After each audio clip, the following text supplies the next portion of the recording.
Welcome to Traveling with a Chair. If your cruise either starts or stops in Seward, Alaska, you may wonder, what is there to do in Seward?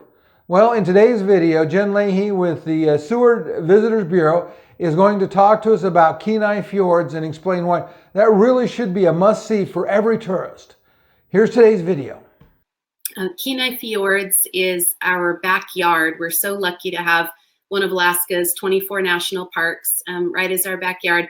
This photo here is of a major marine tours boat. They're going out on a day cruise to look for wildlife and glaciers, which is an activity that other communities in Alaska do have, but Seward and Kenai Fjords has been recognized as one of the best locations in the country to view marine wildlife. So that's something we're really proud of.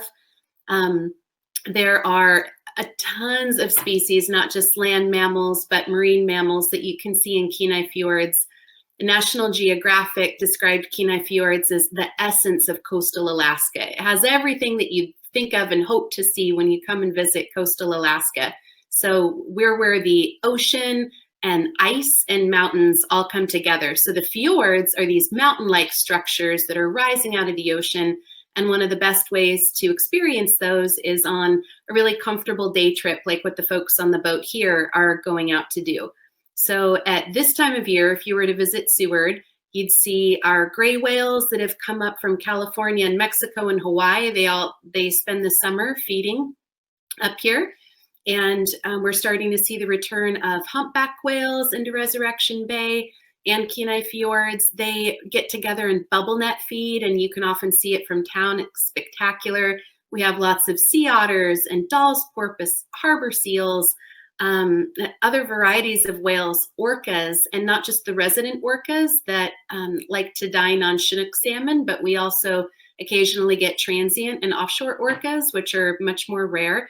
So in addition to all of those marine mammals, we also have more than 190 species of birds that have been documented within Kenai Fjords National Park.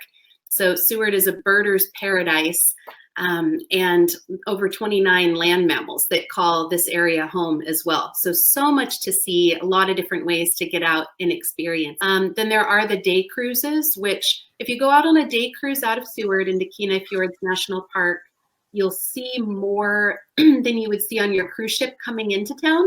So I think a common misconception is folks think if they're cruising in and out of Seward that the day cruises that we have here are redundant, but these are special wildlife and glacier viewing cruises, and they'll go into bays and fjords that the larger ships can't access. And so you get really close to a tidewater glacier to the point where you can hear and see and feel it calving, and you'll have an opportunity to see wildlife that the big ships simply can't get as close to. And so those day tours are anywhere from half-day trips just within Resurrection Bay to 7.5-hour tours. The rule of thumb is that the farther out you go, the more you're likely to see. And so even if you're going to be on a big ship cruising through Alaska, we definitely recommend those day cruises to get a better look at our tidewater glaciers and our marine wildlife.